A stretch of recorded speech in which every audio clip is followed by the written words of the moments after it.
All right. Hello, hello, hello, everyone. Welcome to another episode of the Empowered Presence podcast. I am so excited today. I have a very special guest, Miss Bridget Brown Jackson. She is the dynamic founder of Exponential EduVentures with 30 years of training experience, 17 years of leadership at the helm of multi-million dollar organizations. So she has proven herself a powerhouse in her field. Oh my goodness, I can't wait to dive into this. As a speaker, an author, a consultant, an extreme execution coach trained by Dr. Eric Thomas, Bridget's leadership style is a unique blend of assertiveness, enthusiasm, patience, and precision. Fueled by purpose, faith, and wisdom, she captivates audiences nationwide, leaving a lasting impact on all she encounters. Whether you seek bold direction, infectious energy, steadfast support, or meticulous planning, Bridget is the guiding light on your journey to success. Welcome, welcome, welcome. Thank you. Thank you for having me, Melanie. Absolutely. I am so excited. I know when we first had a conversation, we were both just excited, and we could have had that conversation as the podcast episode. Absolutely. Look, we went in. Right? So today we're going to be talking a lot about communication, right? So I know as we tend to build our personal brands, a big part of that is our communication, how we speak, how we show up, our unspoken communication, and how that really lands on the people that we're speaking to or trying to communicate to. And so the big thing with that is the intersection between kind of being able to reach your audience and adapt to their communication style, but at the same time, we don't want to sacrifice our authenticity in how we communicate. So it's going to be a good conversation today. I'm excited to dive Absolutely. in. So tell us a little bit, Bridget, about your work as it relates to like this whole concept of communicating.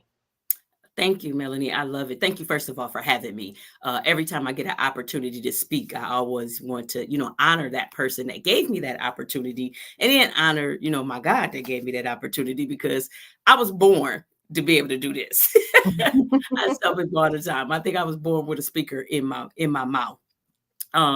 But what I do now, I'm a coach and a consultant. So Exponential EduVentures is a consultant firm where we help leaders develop their leadership as well as their teams and their team's leadership.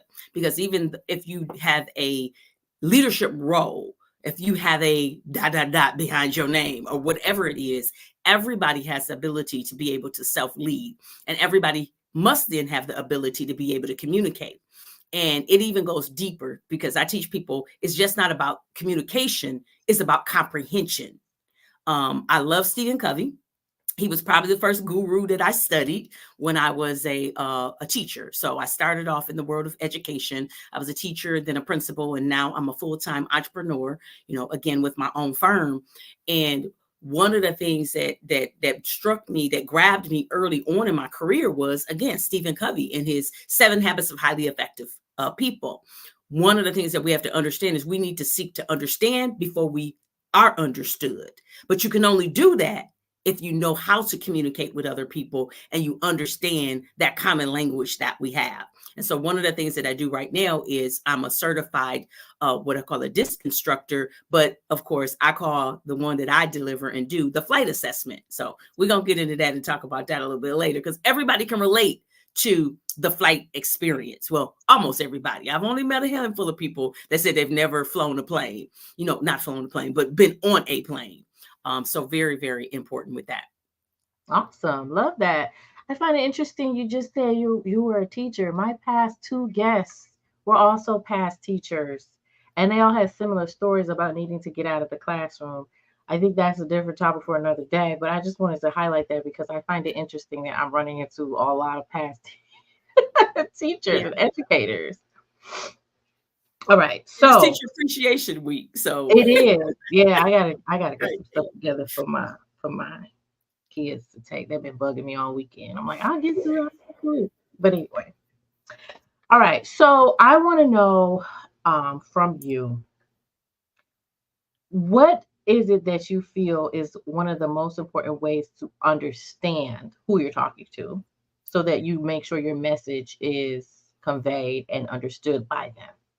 Well, I've always loved psychometrics. And so for people to understand what that means, psychology, understanding the psychology of other people. And there's tools out there to help you understand the psychology of other people. Many people call them personality profiles or personality assessments. I've always did it. Every school I was in, we did some type. And so I've done the DISC, we've done Myers-Briggs, we've done True Colors, we've done different things. And so when I started my business, I automatically gravitated back to this, because I'm like, listen, if I'm going to do business with other people, I have to understand other people. If I'm going to do business with people, I have to be a good communicator. If I'm going to be in a relationship with my magnificent, wonderful husband, I got to understand how to communicate with him. And the same thing, he has to know how to communicate with me. One of the things I was thinking about this morning, Melanie, with this month being, the Mother's Day month, right? I was like, you know what? I love all the accolades that you said. You read my bio, and I've had an amazing career. I was sitting down thinking about it this morning, able to make, 7 figures plus in my career. I have 3 degrees. I've been around the country, spoken, and I have all these different things I've been able to do. But I say my number one best thing that I've been able to do is be a mother. And so even in being that mother, being able to communicate. Now, my children are grown, so I really have to communicate with them more than anything now, because it's no, go to your room. Like, we can have a breakdown in communication. I mean, think about it. You probably know people that they don't speak to family members for years on end, decades. And, but if people understood other people and knew how to communicate, they wouldn't do that. And so if you're doing that in your personal life, you're going to carry that over into your business world. Mm-hmm. And so it's very important for people to understand, who are you at a microscopic level? And so that's what I do for people. And I help people understand that. And so with the flight assessment, I talk about the 4 different personality styles, and I break them down as we go through this conversation. But first, it always starts off with you understanding yourself. And so I did it to understand myself. And so I tell people all the time, I coach, but my number one client is Bridget. I love that. And I was gonna ask you about that self-awareness part, right? Because I find that, some people tend to code switch a lot, and they'll talk totally different depending on who they're talking to or who they're with. And it's kind of frowned upon, because we feel like, who are you in real life? Right? So how do you strike that balance between still being who you are and speaking how you speak, but still being able to kind of tweak it a little bit depending on your audience? I love it. I love this question. Because I just had a prospect.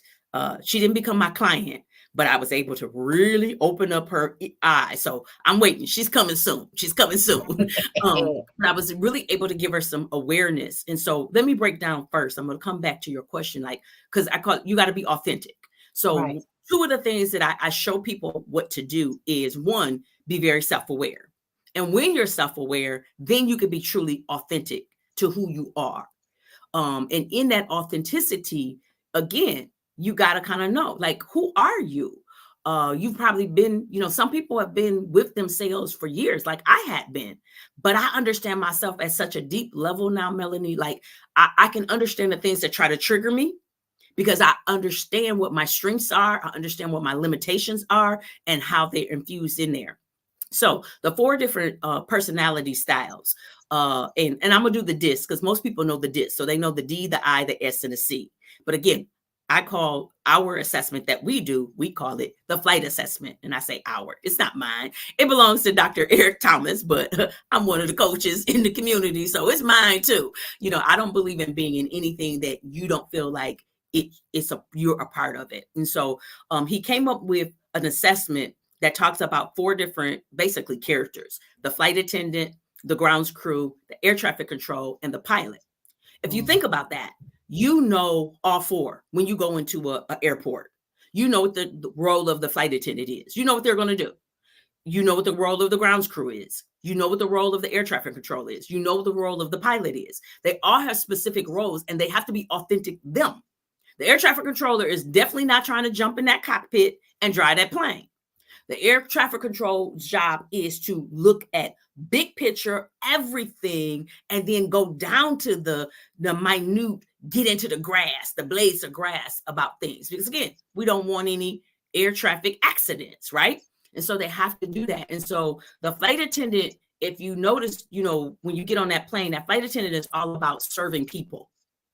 And they want to make sure that people have a great experience. And so that's what flight attendants do. And so I'm a flight attendant. Okay. And so to help people understand it, to connect it, so people might have taken the DISC assessment, that's the I, right? So very, very interactive, inspiring, engaging, very much visionary. Those type of people are so out there, and, don't ever meet a stranger. I'm going to talk to everybody. If you get in the elevator with me before we get to the 2nd floor, you're going to know something about me, or I'm going to know something about you.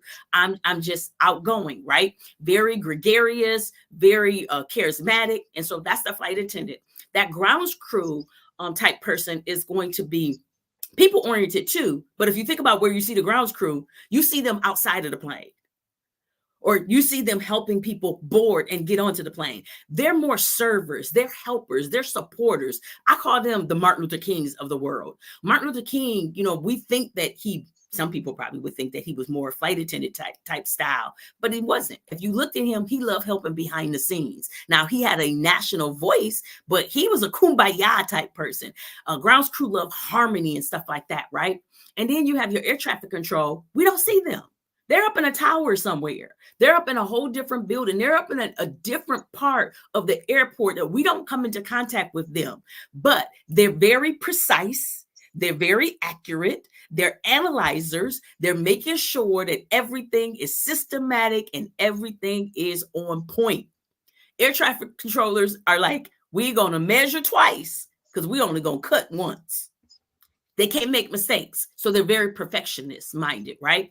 And then you have your pilots. Pilots are very, think about what they do. They make decisions. They jump in that cockpit and they're taking you from A to Z. They get results.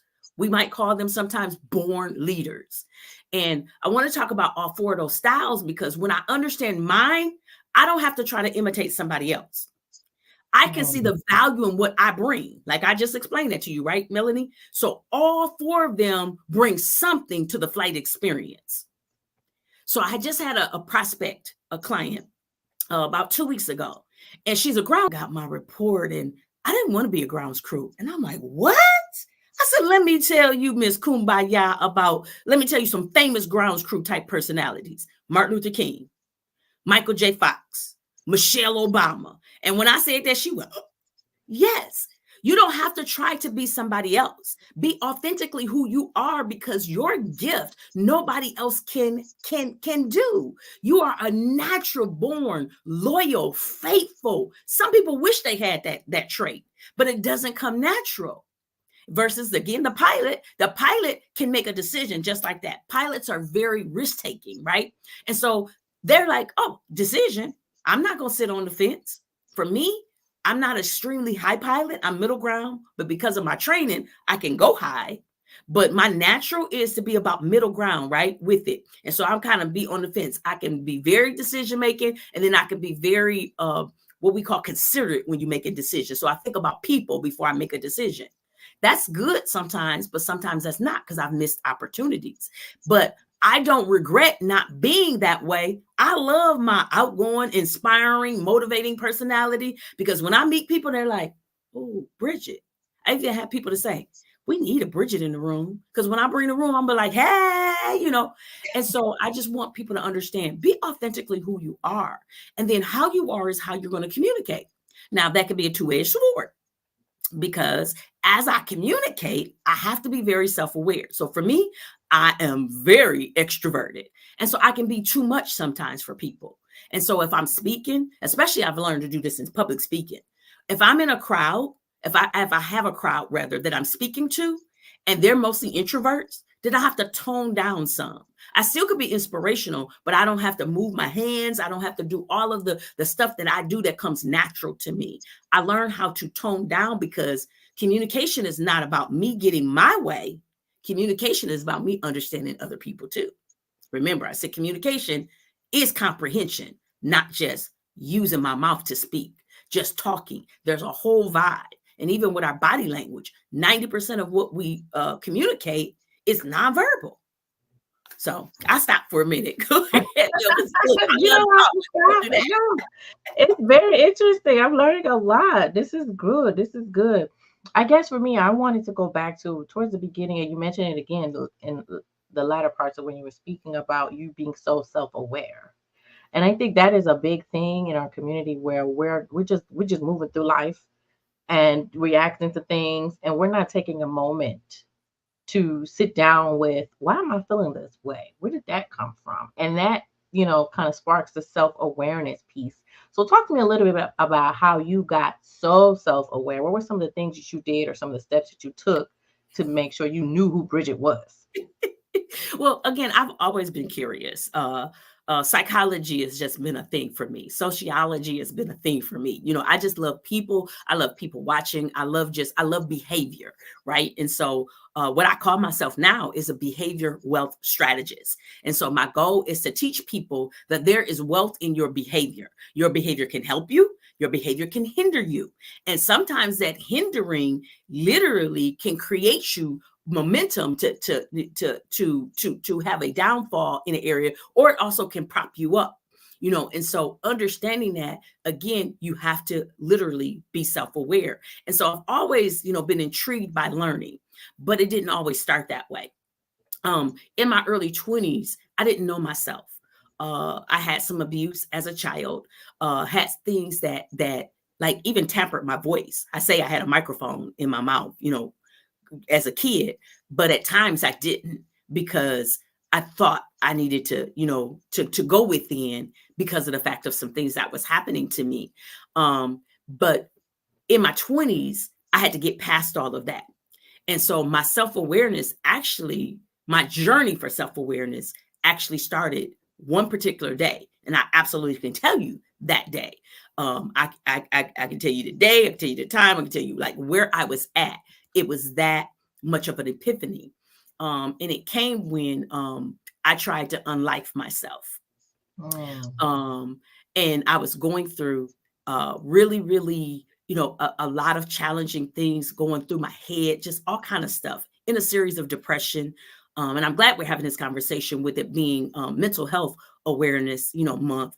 I wasn't aware of the things. And so when I did that, I had enough sense. I called my mom and I said, Mom, at the time, Melanie, this was so crazy about it. I had children. I had 2 children, and they both were under 3. And I called my mom and I said, I love you. Just always make sure you be there for my kids. And she said, what? And I hung up the phone. And back then we had, real home phones. So I unplugged the phone and she couldn't call me. And she came over there. They kicked the door in. My stepfather had a size 14, 13 shoe. It was big, whatever it was. He was almost 6. He was like 6'6", 6'7", something like that. He bust the door in. They rushed me to the hospital. And that began my journey. But the biggest epiphany wasn't even that piece. The biggest epiphany was my uncle was a Black Panther. So he was a civil rights leader, started one of the Black Panther chapters. We're from Peoria, Illinois. He was assassinated And I knew all of that, but I didn't know backstory. And when I tried to take my life, my mom sat me down, and I had a class, a university class. I was going to college, and I had this class, and we were talking about it in the class. And everybody else knew more about the Black Panthers than I did. I went home, I went to my mother's house, and I said, how do they know more than I do? And so she started sharing stuff with me. By this time, I'm feeling bad because I've gotten back in school, but I'm still dealing with the guilt of trying to unlife myself. And she shared with me, she said, his last words, he knew he was going to be killed. He knew he was going to be killed. My mother had a dream. She knew he was going to be killed. So she tried to beg him to, change course and like, don't go to Chicago and work on the state level. Stay here, in our little hometown of Peoria, Illinois. And he said, no. He said, I know my life is at risk. And he pointed to me and my 1-year-old cousin. I was 3 at the time. My cousin was 1. Pointed to us and said, I have to do this for them. He didn't have any children. When my mother told me that story, Melanie, that day right there was the second epiphany. So it was almost like the foundation was me trying to unlife myself, and how that whole thing, I was so embarrassed. I said, I wouldn't even do it out of the embarrassment. It was just a traumatic experience. But then when my mother put it on top, the story of my uncle, and that his last words was, I have to go do this because I want her to have a different life. I said, wait a minute, I've been squandering my time. I've been squandering my talent. I've been squandering this value that God has placed in me. Girl, I got myself together. I went from a 1.6 GPA to I graduated the only African-American in my educational department with honors, walked across that stage with honors, was featured in the newspaper because at the time, not my current husband, but my ex-husband and I, we graduated together. We walked across stage together. And so that began my journey of, I can really do this thing and I have to really. And so after that, I was on a mission for self-awareness for other people to see how valuable they are, what God has placed in them, and then using whatever tools I needed to make that happen. And now I absolutely love and use the flight assessment to make that happen. And so when people understand who they are, the enemy had to try to come after me because my mouth, I'm an inspirer. I'm a flight attendant. Remember, I said the people experience. When I'm around people, my goal is to motivate them. Grounds crew, they come around, they're going to be those people, like I say, the Martin Luther Kings. They're going to motivate people, but in a different way, in help and support. That air traffic control is going to bring that wisdom, that knowledge, and those systems to the place. And that pilot is going to get things done. They're action takers. And so if we understand who we are, we can really, really be great. And so that was 30. Oh, Lord, I had to date my children. That was about 35 years ago when I tried to unlife myself.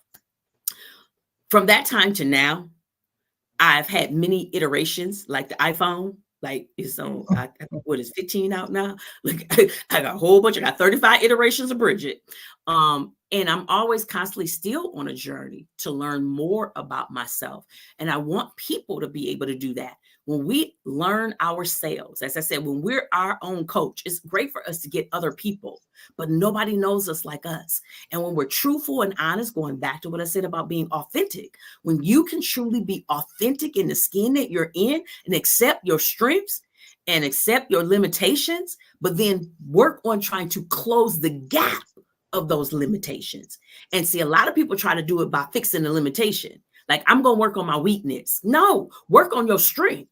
And it's going to diminish the weakness. Love it. Wow. That was so powerful. I just want to sit here and listen. I don't even want to talk. Thank you. That's such a powerful story. I think it really just underscores the importance of knowing who you are. Knowing who you are is such a huge, huge like cheat code for life. Yeah.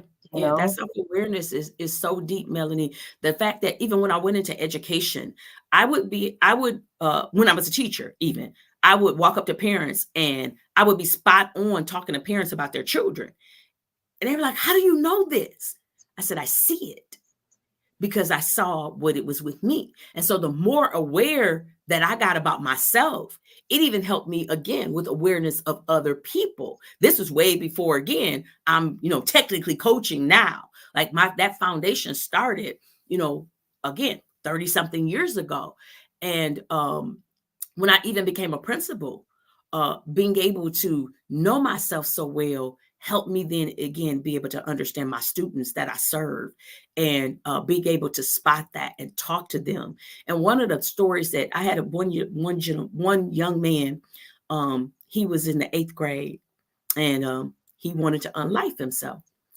And, I was waiting for his mom to come. So I kept him, we had to keep him safe. We had to call, medical and everything. And so while they were there, I was talking to mom on the phone. I was like, is it okay for me to talk to him? And one of the things that I shared with him, I was like, I feel you. I've been there. I tried it. And he looked at me and I was like, absolutely. So you all look at me and think everybody has it together. All adults don't even have it together. I said, but here's what I want you to see. I've had, and at that time, I think I had about 2,000 children that I had been blessed to be over, whether teacher or principal at that point. And I said, do you know, I wouldn't have been here to have been able to be a spark in no one's life, and not even you. I said, and so I was telling him, because he loved me. Like, he had issues, but this particular student, him and I had an amazing relationship. And I was kind of like his bodyguard, because people would, kind of put him in a box. And I was like, we're not doing that to him. He's a human being. He has feelings just like everybody else. And we're going to make sure that we treat him respectfully, because he would do stuff and he'd get in trouble. It was like, okay, we're going to deal with him right. That's a whole nother story. But my point that I was making with him is, like, he knew that I loved him. I use that word, love. But again, that's self-awareness. I understand that my language, we all have a primal language. My primal language is, I am loved. And so I give that easily to people. And so for him, I was able to do that and just share with him. I said, how would you feel if Miss Jackson wasn't here? He was like, I said, exactly. That's how we feel about you, baby. I won't say his name on here, but I was like, that's how I feel about you. Like, we need you. And he had an amazing rest of the school year, Just sometimes people need to be, again, self-aware. Just self-aware in different forms and fashions. I know we're talking about business and we're talking about in the career, but even going back down to children, if more children were self-aware, if parents were able to support them in that, what kind of world would we have? Mm-hmm. What kind of world would we have? Yeah, that's a big one for sure for me, because my son, I was not ready for him. He's just so totally different, and I'm learning what he needs as I go. It's trial and error, and I really try to feed into his needs. He's a creative, like a true creative. Like, I took his devices. 2 days later, he was like, Mommy, I don't have any inspiration. I can't create anything, because he was using his devices to, look at stuff and get inspired to make something. He makes games, and he got me now, like, creating a game in Canva, his logos and all of this. He's 11.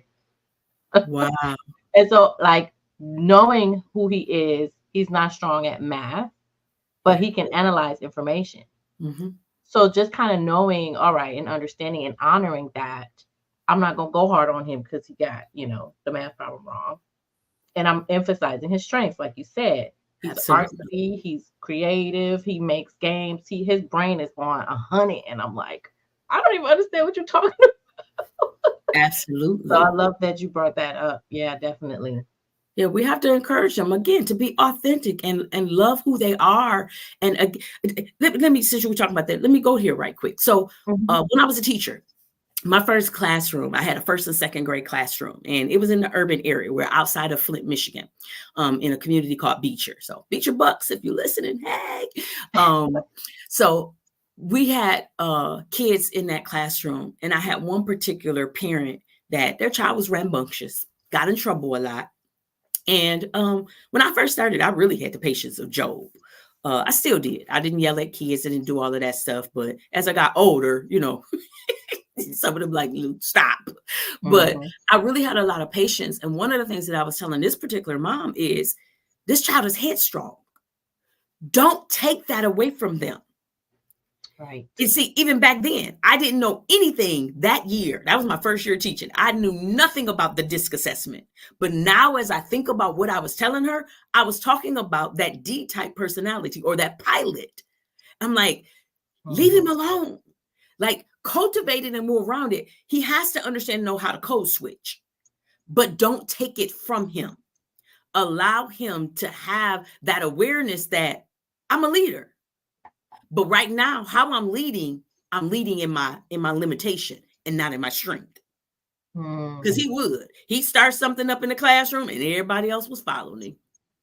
And I was like, do not discourage him from being so headstrong.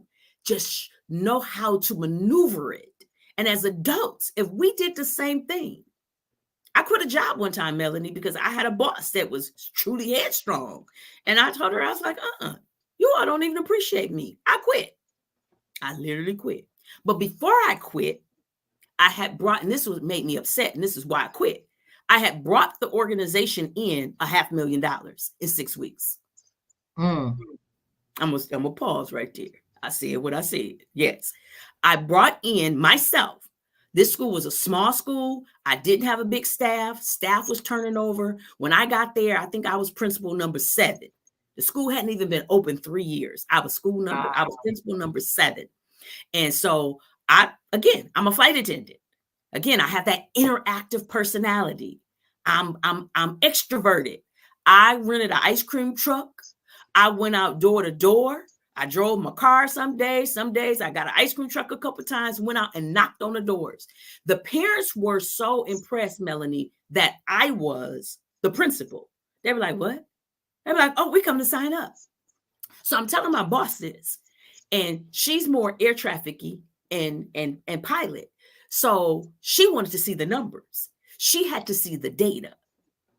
She didn't understand the people orientation side of me. I'm like, listen, I am like the Pied Piper. They're coming.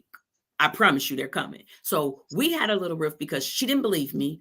And I didn't like how she was talking to me either. Because sometimes pilot type personalities, if they don't know how to hone that, they talk, I won't say it like this, like they bark, but they're very aggressive. They're very, very assertive. And that's how she was. Well, me, the type of personality that I have, I get in my emotions. And so I'm like, it wasn't a good mix because again, as I started off the conversation with you, Melanie, we were communicating, but we definitely weren't comprehending. We weren't seeking to understand each other, right? And so I literally canvassed the neighborhood for 6 weeks. I didn't even have a secretary. My secretary was on a leave of absence. So I was out there solo uno. And I told her, I said, they're coming in. They're coming in. I had a mark that I wanted to get a minimum of about 55 students. 67 came. Our dissension was, I told her we needed to hire at least 4 new staff members. And she was like, nope, I got to see the numbers. So she didn't hire the staff members. In between there, I told my husband, I have to be valued at the point that I was almost 50. I wasn't 50 yet, but I was knocking at the door. And I was like, listen, I'm at the end of my career. I'm not at the beginning. I don't just take people talking to me any kind of way. I told my husband, I said, if she come talk crazy one more time, I'm leaving. And I did. I quit 3 days before the new school year started. Wow. And I walked away. And I tell that story a lot of times to people because I think, I could have worked that better. I told you, I understand that self-awareness. I had to understand I'm very emotional as a flight attendant. We can be very emotional.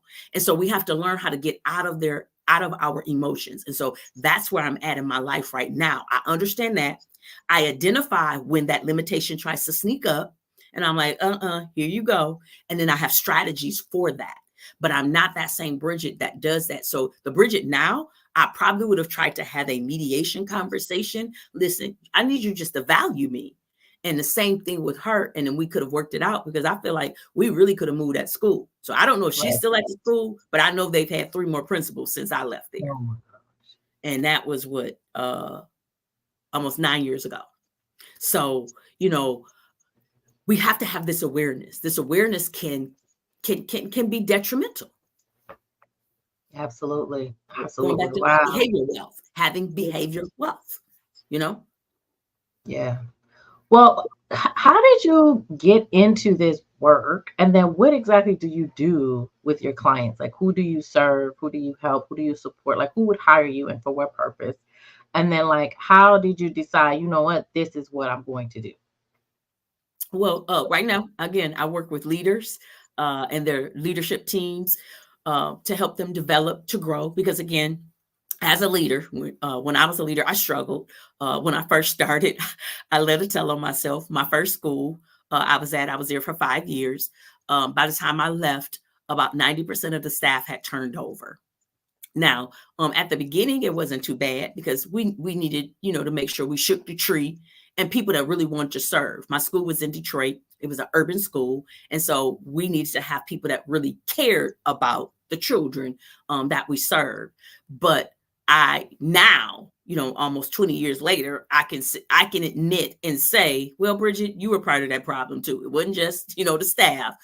There were some things that I had to work on. And because of that, those are the people that I try to go after. I want to work with people who truly, again, understand and know I need to develop my leadership because my leadership can make or break things, right? And so right now, currently, most of my clients are business owners.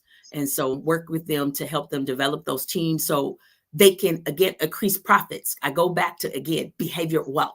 A lot of people look at the financial sides of things, but they don't see how the behavior can be wealthy in the physical, but in the, also in the actual natural tangible. It can cost you. Like I said, I made $500,000 for this one particular school. If they had kept me, like if I did that one time and I hadn't even been at the school 6 months. So if I had done that, or maybe 7, 8 months I had been into school. If I could do that fast, I sure want to let me go.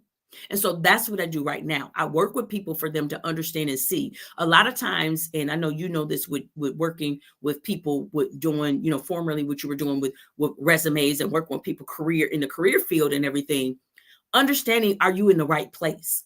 Are you positioned right for your personality, for your behavior preference? As I said, I'm very outgoing. I'm people-centered. So if you put me behind a desk, nowhere in the world I'm going to survive. I will be a fish out of water. I have to talk to people. So I have a home-based business, and I don't have an outside office right now. I literally, my office is in my home. So I know I have to go out and touch people. So I go out and touch people. I do a lot of outside networking. I do different things. I'm in networking groups. I'm in affiliations. I make sure that the people are surrounded me because that is my natural superpower. And if I don't get that fed, Bridget gonna die.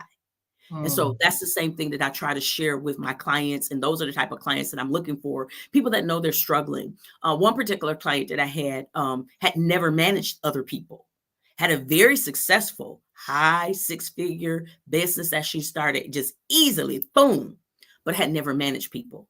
And so understanding and knowing, you got to know how to do that and stuff too, so it's two-sided to it. So if that's not your thing, you have the business acumen, but what are you going to do about your professional development?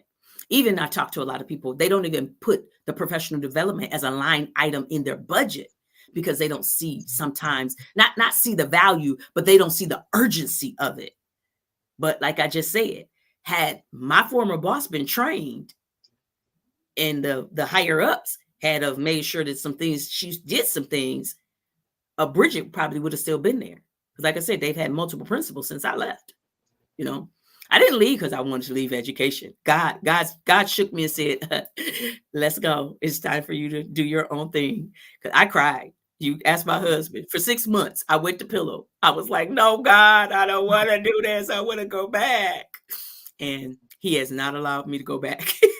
I say he has a good sense of humor. So those are the kind of people that I'm looking for. I love teaching people again about understanding their power. In fact, I have a podcast called Powerful. I have a book called Powerful, Growing You and Unlock Your Purposes. So I'm always trying to teach people about the power that is within, because one day I didn't know what my power within was. Had I known that, I would have never tried to, again, as I say, unlife myself. And actually, Bridget means strength. So I love to tell people that. Like, so it's just apropos that I brought it full circle. Yeah. Yes, love it. Okay, that's amazing. Amazing. Well, I want to say thank you so much for being here and just telling your story and just sharing so many gems with us around communicating and leadership, because I think this is the stuff that people tend to gloss over, or they don't focus on it. They just get straight to, like you said, those tangibles, the numbers, but like this is important to get to the numbers. And Yes. I feel like there's such a big disconnect with learning how to communicate and learning the soft skills and really being able to make things happen through your words and how you communicate and all of those things. So thank you so much for the work that you do. Oh, thank you. Thank you for having me. Yes, And yes, just ma'am. meeting, because even that with us meeting, as I said, I Mhm. know I'm very people oriented. So I tell people like this. I tell people flight attendant type people. And so again, if people are listening and they're flight attendant type people, listen, you have to be around people. People give you energy. Grounds crew type people, they're okay. My husband's a high grounds crew. He's okay with being in the cut, but when he's around people that he knows, he loves to be around those people. Air traffic controllers, they're like, people, they're like Spock, like you're stranger danger. Because they're comfortable again in being on that task side. Think about what an air traffic controller does. And the same thing, with the pilot, they're definitely extroverted. So they're going to be around people, but they're like, let's get in action, and they're short with theirs. So a pilot is not going to stand there and talk to you forever. Like me, Yeah. I'm going to talk and talk and talk and talk and No, talk. The see, pilot's I'm like, a I gotta D. say what I gotta I'm say. the pilot. Get it done. Definitely the Get it pilot. done. What we doing? Let's Let's make go. it happen, Captain. Let's go. Y'all moving too slow. Like, can we wrap this up? Yeah, definitely. Yeah, Definitely. but you're people oriented. You're extroverted, but it's like, okay, that took too long. We could do that in 10 minutes, versus the pilot, versus the flight attendant, that might take about 15 minutes. And so again, just to wrap up again, Melanie, I just wanted to say that because I want people to understand other people. If you're having issues with people, I need people to think, how aware are you of your strength? And then how aware of you are other people's strength? I like to call them genius. Like, do you know the genius of people that are around you? Because if you value other people's genius, that's when the stuff gets good. Yes, that's amazing. Well, listen, if you want to connect with Bridget, visit her website. She has a podcast. Again, the name of that is Powerful, right? Yes. She's on Instagram at Bridget Transform. She's on LinkedIn, Bridget Brown Jackson. Connect with her. Okay. Connect with her if you want some support with how you communicate. If you are a leader looking to, communicate better, or really improve your leadership abilities and be able to kind of just connect with people and have them to rally around you and get their buy-in and for them to trust you. That's really what it's all about. And so Bridget's your girl. Okay. Clearly she knows what she's talking about. Okay. She's legit out here. And so definitely you want to get into her space for sure. And thank you again, Bridget, for joining me Thank today. I you. appreciate your time and Thank your you for having me. expertise. Absolutely. I think I had Absolutely. started saying that you and I met because of networking. Yeah. I'm in a speakers networking group, and I found your podcast and reached out to you. So that networking is so very important. So just Oh, everybody needs to know themselves, know yeah. yourself and what you need. And I Absolutely. needed a Melanie in my life. And Bridget was a blessing to me too, because she invited me to one of her networking events. And from that one event, I got a client. So thank you for that. Appreciate you for And putting thank me you in the for thinking room. about me. My Amazon gift coming in the mail today. I finally used it. Okay. I love it. I love it. I love it. Enjoy that. So if you Thank enjoyed this episode, you want to support the podcast, subscribe, leave a rating, leave a review.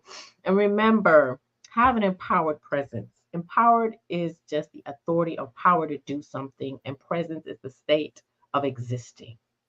So just be power, because you already are. All right. Thanks everyone for listening. And until next time, happy self marketing.